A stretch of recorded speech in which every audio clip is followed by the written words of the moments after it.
Hola, buenos días a todos, bienvenidos a mi canal y bienvenidos al curso Fundamentos de Electromagnetismo, y hoy tenemos una lección muy interesante donde vamos a hablar sobre el origen del campo magnético. Y bueno, como ya sabéis, sobre todo aquellos de vosotros que seguís este curso de Fundamentos de Electromagnetismo, en las lecciones anteriores habíamos buscado el origen de la fuerza eléctrica, ¿no? Aquí tenemos al maestro Yoda que nos va a ilustrar. Y lo que hicimos fue inventarnos un campo de energía potencial que está detrás de la aparición de la fuerza eléctrica. Es decir, planteamos una situación muy diferente a la interpretación clásica de la fuerza coulombiana. En este caso, lo que hacemos es suponer que si colocamos una carga aquí en el espacio, de alguna manera esta carga va a perturbar el espacio alrededor, generando una especie de campo escalar que vamos a llamar campo de energía potencial eléctrica. Realmente lo que hemos hecho ha sido utilizar una aproximación absolutamente matemática, es decir, nos hemos inventado la existencia de este campo y en las lecciones anteriores lo que hicimos fue operar con este campo y con una nueva definición de fuerza para poder entender qué es la energía potencial, en este caso la energía potencial eléctrica. Y lo que definimos, llegamos a definir, tener la definición de un campo eléctrico, que lo colocamos aquí con una E, con una flechita aquí arriba, e introdujimos como definición que el campo eléctrico, el campo de fuerza eléctrica, es igual al menos gradiente, este es el operador de gradiente, el cual ya hemos introducido en las lecciones anteriores y no me voy a parar demasiado en hablar sobre él, sería igual al menos gradiente de este campo de energía e introdujimos esta ecuación como definición. Y gracias a esta definición pudimos a su vez averiguar en qué consistiría este campo de energía potencial que nos hemos inventado. Como sabéis, ese operador es el operador del, el operador de gradiente, y es un pseudovector hecho de diferenciales parciales en las coordenadas y que lo representamos con la letra delta aquí y con una flechita aquí arriba que le da el carácter de vector con dirección y sentido. Es decir, el gradiente, el operador de gradiente aplicado sobre este campo escalar nos va a generar un campo vectorial de fuerza eléctrica. Y como ya vimos en las lecciones anteriores, la fuerza que nos surge al aplicar esta definición es una fuerza cuya dirección y sentido indica la pérdida de energía potencial. Todo esto ya lo vimos en las lecciones anteriores. Evidentemente, si colocamos aquí otra carga, una carga que no sea la carga unidad, aquí he puesto una carga negativa, que la estamos representando en color azul en este curso, mientras que las cargas rojas representan las cargas positivas. Si colocamos aquí una carga Q, la fuerza total ejercida sobre esta carga al colocarla en este campo de energía potencial generado por nuestra carga positiva va a ser igual al producto del valor de la carga por lo que es la definición del campo eléctrico. El campo eléctrico es la fuerza por unidad de carga y corresponde al menos gradiente del campo de energía potencial. Todo esto ya lo vimos, pero me interesa volver a repasarlo para que veamos el contraste que hay entre este origen de la fuerza eléctrica y el origen de la fuerza magnética, más bien del campo magnético. La verdad que estos sistemas de introducir unos campos escalares matemáticos cuyo gradiente nos va a indicar la dirección y el sentido de las fuerzas si colocamos diferentes cargas, pues es una herramienta bastante útil porque nos permite construir, como vimos en lecciones anteriores, mapas de diferencias de potencial que nos va a indicar en cualquier punto de estos mapas hacia dónde va dirigida una fuerza ejercida sobre una carga que coloquemos en los distintos puntos de nuestro campo. Y da igual lo complicado que sea este campo de energía potencial o las contribuciones que tengan de las diferentes cargas que estamos colocando en el espacio. Al ser un campo escalar, un campo de números, es muy fácil trabajar con él. Y por muy complicado que sea, siempre podemos definirlo. Así que, bueno, pues el origen de la fuerza eléctrica es básicamente un campo de energía, en este caso de energía potencial eléctrica. A partir de este campo de energía podemos generar las fuerzas. Pero ¿qué pasa? ¿Qué pasa con el magnetismo? ¿Qué pasa con el campo magnético? Ya vimos, además, en las lecciones anteriores, aquí está Magneto jugando con unas pelotitas de hierro. Como ya vimos en las lecciones anteriores, no es lo mismo el campo magnético que la fuerza magnética. No vamos a entrar en estos detalles en esta lección, pero podemos intentar hacer algo parecido a lo que hemos hecho con la definición de un campo de energía que genera la fuerza eléctrica.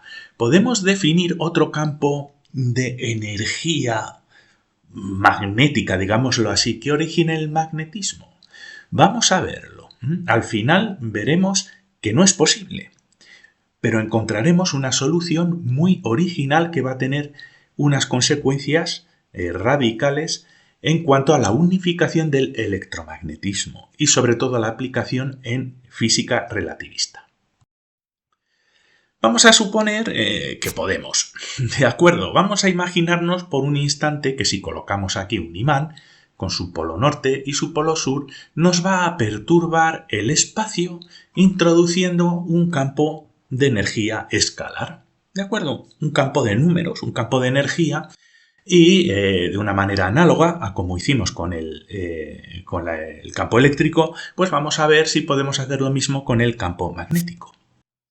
Y bueno, pues de esta manera aprovecharemos que introducimos este campo de energía escalar para originar un campo magnético. A ver si podemos.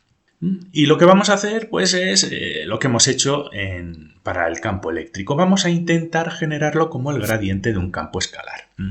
Y podemos hipotetizar que el campo vectorial magnético es un vector, pues que sea igual al menos gradiente de un campo que podemos llamar sigma y que podemos pensar pues que pueda ser una especie de campo de energía magnética. ¿De acuerdo? Entonces lo que queremos comprobar es si esta expresión se sostiene. Y nos preguntamos, bueno, ¿tiene sentido? ¿Y por qué nos lo preguntamos? Porque, bueno, entonces, ¿qué diferencia habría entre una fuerza eléctrica y una fuerza magnética? Las características no son las mismas, como ya hemos visto en las lecciones anteriores. Entonces, es lícito preguntar si tiene sentido esta definición. Y para ello vamos a comprobar una característica que sabemos que es diferencial del magnetismo cuando lo comparamos con el campo eléctrico.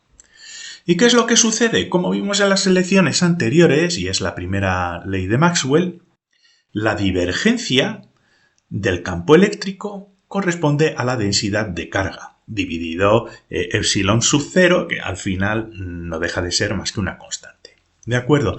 Pero es básicamente aplicar el operador de gradiente, el operador del, sobre este campo de fuerza eléctrica y nos va a dar un número. Es como si fuera una especie de producto interno, de producto escalar. Son dos vectores multiplicados con un producto interno que nos va a dar un escalar, que en este caso corresponde a la densidad de carga eléctrica. Pero ¿qué pasa? Lo que es diferencial del magnetismo es que la divergencia del campo magnético es cero. Y esta ecuación es la segunda ecuación de Maxwell. Así que tenemos la primera y la segunda ecuación de Maxwell como ecuaciones diferenciales entre la electricidad y el magnetismo. Bien, pues como esta es una característica diferencial, lo que vamos a hacer es aplicar la propuesta que hemos hecho para el campo magnético y calcular la divergencia, es esto, la divergencia del campo magnético. ¿Cómo? Pues bueno, tenemos aquí el operador de gradiente y vamos a sustituir este campo magnético por la definición que hemos introducido. Otro gradiente de este campo, este supuesto campo de energía magnética que hemos llamado sigma. Y aquí pues tenemos dos operadores de gradiente, dos operadores del que se van a transformar en un operador laplaciano, es decir, la suma de las dobles derivadas en las coordenadas x, y y z, o dependiendo del sistema de coordenadas que utilicemos, este laplaciano aplicado sobre este campo escalar. Pero claro, esta operación no tiene por qué ser cero. Esta ecuación indica que para todo campo magnético esto siempre se tiene que dar. Sin embargo, esta divergencia calculada con la definición que hemos introducido es un laplaciano de un campo escalar que no tiene por qué ser cero. ¿De acuerdo? No tiene por qué ser cero. Tenemos que repensar el origen del campo magnético, porque el origen del campo magnético no puede ser un gradiente de un campo escalar. ¿De acuerdo? No puede derivar de un campo escalar porque entonces no cumpliría la segunda ley de Maxwell. Entonces, como no podemos partir de un campo escalar, pues lo que nos queda es meter un campo vectorial subyacente. Es decir, una especie de campo de energía, pero en vez de ser un campo de energía escalar va a ser un campo de, digamos, potencial vectorial, un campo vectorial de potencia, digámoslo de esa manera. Y lo que hacemos es, pues bueno, como teníamos el campo de energía sigma aquí, pues lo sustituimos por este nuevo campo vectorial subyacente que vamos a hipotetizar que genera el campo magnético y que lo vamos a llamar A con una flechita aquí arriba, porque al final va a ser un campo vectorial. Pero, si os fijáis, esta ecuación de aquí es una aberración matemática. No puede ser esto. ¿Por qué? Porque aplicar un gradiente sobre un campo vectorial nos va a dar un escalar y, sin embargo, como veis aquí lo estamos igualando a un campo vectorial magnético. No puede ser de ninguna manera. ¿Y qué nos queda? Pues bueno, pues nos queda introducir otra nueva operación, partir del campo vectorial, y por eso estuvimos estudiando, en vez de el producto interno o la aplicación del gradiente sobre este campo vectorial, y así nos queda introducir, reemplazar ese producto interno, ese producto, digamos, escalar, por un producto cruz o un producto vectorial. Y por eso estuvimos en las lecciones anteriores hablando sobre esta operación matemática. Entonces vamos a suponer que esto es cierto. Vamos a suponer que este operador de gradiente hacemos un producto vectorial sobre este campo vectorial subyacente, que lo vamos a llamar potencial vectorial. Así que bueno, es una operación un poco rara, ¿no? ¿A qué equivale el producto cruz con el gradiente? Pues lo que vamos a hacer es comprobar si cumple la segunda ley de Maxwell, es decir, la divergencia. ¿Por qué?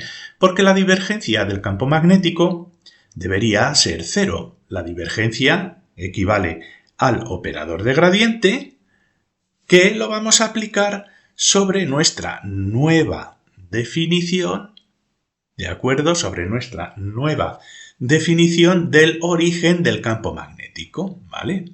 B flechita lo sustituimos por del multiplicado por A. Y entonces, claro, tenemos esta operación, pero ¿a qué equivale? ¿Ya? ¿A qué vale esto? ¿Cómo lo podemos averiguar?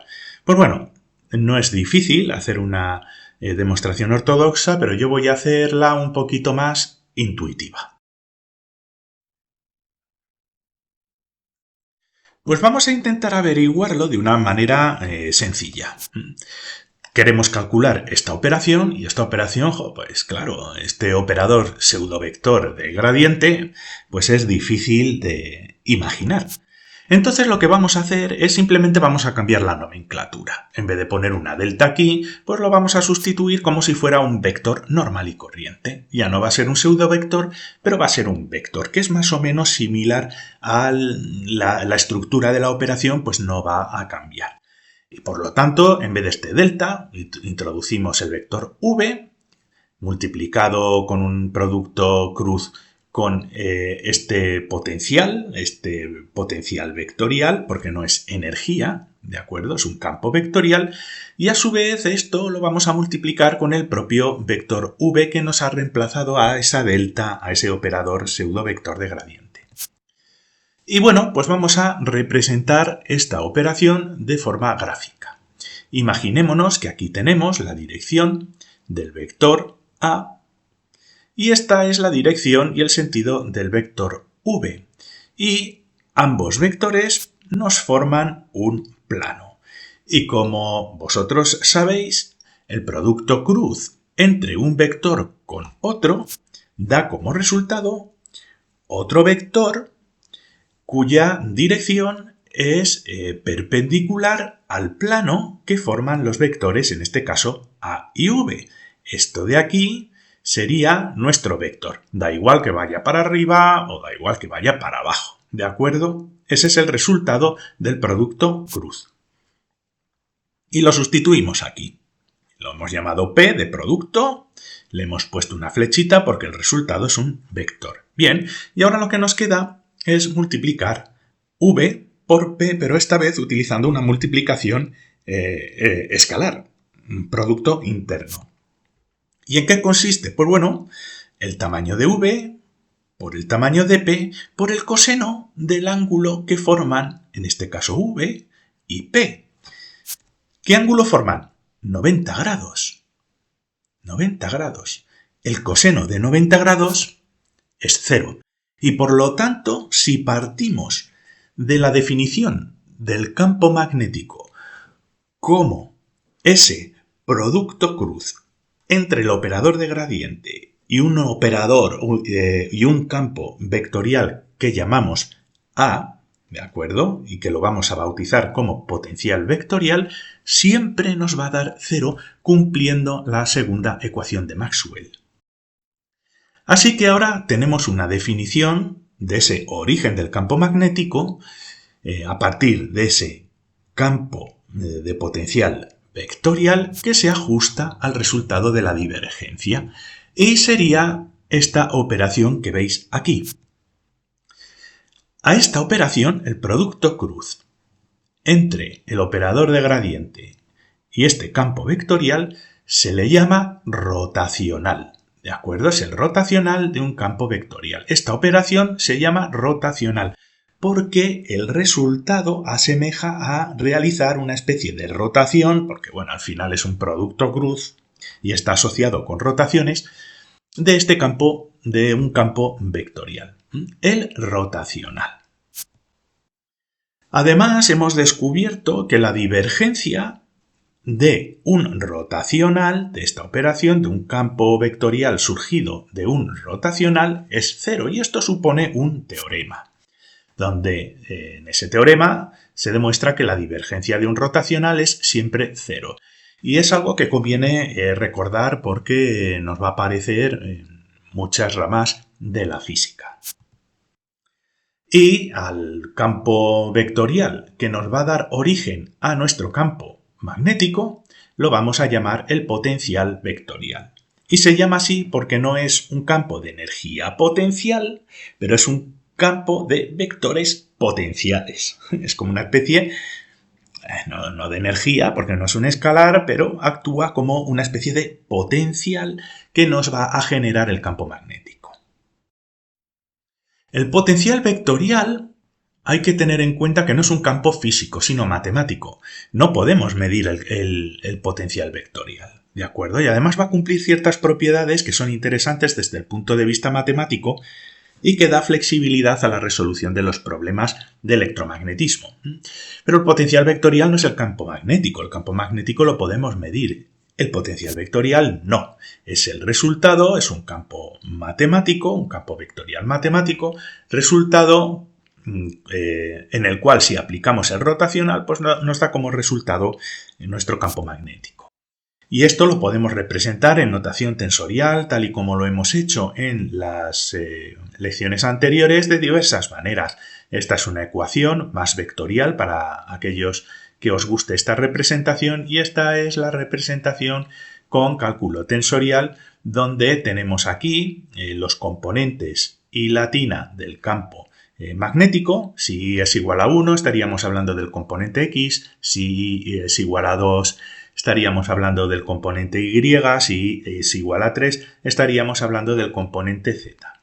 Y esta operación surge como la utilización de un símbolo de Levi-Civita, IJK, en contracción con el propio operador de gradiente. Veis, aquí J y J están en contracción, y también en contracción con los componentes del vector de campo de potencial vectorial. Aquí A sub K, que está en contracción con esta K que hay aquí. Si no sabéis cómo interpretar estas operaciones o los índices, todo esto lo hemos explicado bien en lecciones anteriores. Y también tenéis disponible un curso de cálculo tensorial que la verdad viene bastante bien en mi canal.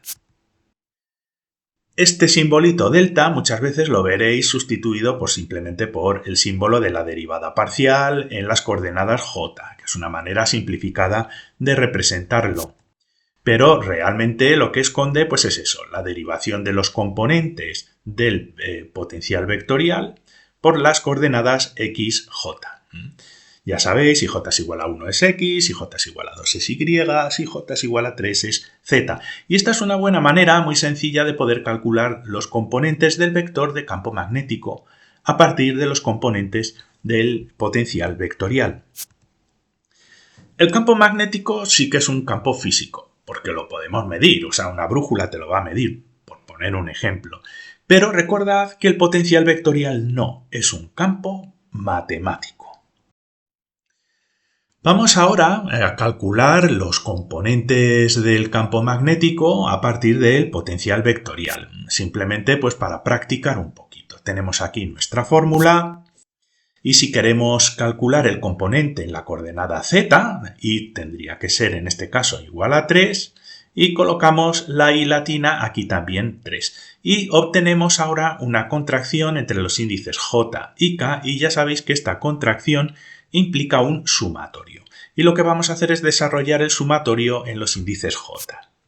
Desarrollamos el sumatorio en los índices j, que va de 1 y 1, 2 y 2, el 3 no lo colocamos porque ya sabéis que un símbolo de Levi-Civita con dos números repetidos vale 0, por lo tanto ese no juega un papel en el desarrollo de este sumatorio. Y ahora, como veis, nos queda una K libre aquí y otra K libre aquí. Pero para que este símbolo de Levi-Civita no sea 0, aquí K solo puede valer 2 y aquí K solo puede valer 1. Por lo tanto, los cambiamos y hacemos las operaciones. El símbolo de Levi-Civita 3, 1, 2 nos va a valer más 1. Sin embargo, el símbolo 3, 2, 1, que es antisimétrico, nos va a valer menos 1, tal y como habíamos visto en las lecciones anteriores. Entonces, simplemente los colocamos y nos queda que el componente en la coordenada z del campo magnético es la derivada parcial con respecto a x del componente y, ¿veis? El componente y del potencial vectorial, menos la derivada parcial del componente x del potencial vectorial con respecto a la coordenada y, que como veis recuerda mucho a ese producto vectorial. Aquí lo colocamos ya. Ponemos las letritas porque queda mejor e incluso lo podemos resumir de una manera más sencilla. Por ejemplo, colocar la derivada de a sub z con respecto a y menos la derivada de a y con respecto a z. Y como veis, los índices, las coordenadas se entrecruzan porque al final estamos realizando ese rotacional, esa operación de rotación para poder generar componentes del vector del campo vectorial magnético. También podemos calcular el resto de los componentes. Si antes teníamos el z, ahora tenemos el y, y el y sería pues la derivada parcial de a sub x con respecto a z menos la derivada parcial de a sub z con respecto a x. Es muy sencillo hacer estas operaciones. Y de esa manera demostramos que se entrecruzan los operadores como si fuera un producto cruz.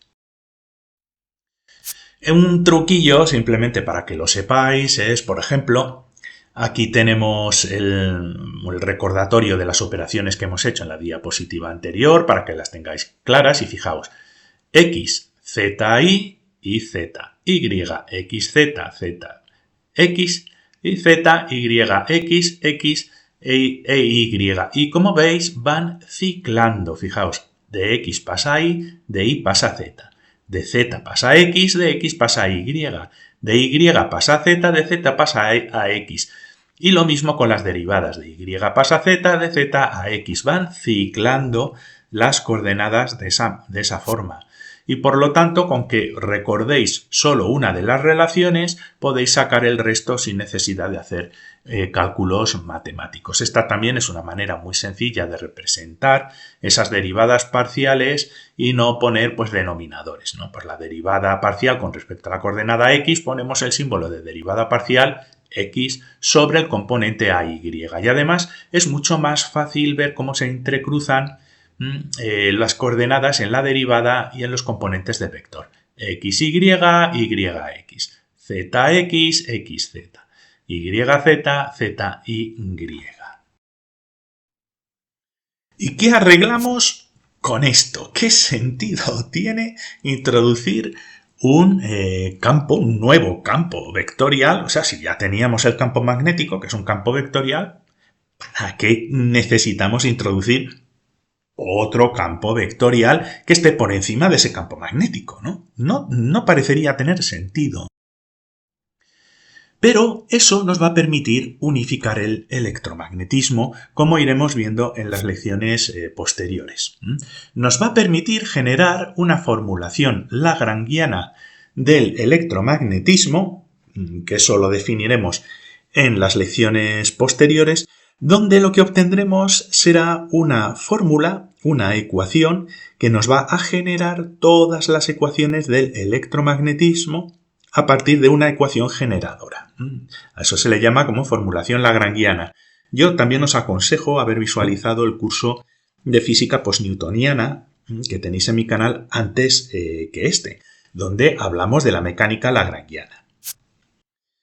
También lo que nos va a permitir esa introducción del potencial vectorial es que vamos a poder reformularlo de acuerdo con la relatividad especial, y podremos generar una formulación relativista del electromagnetismo.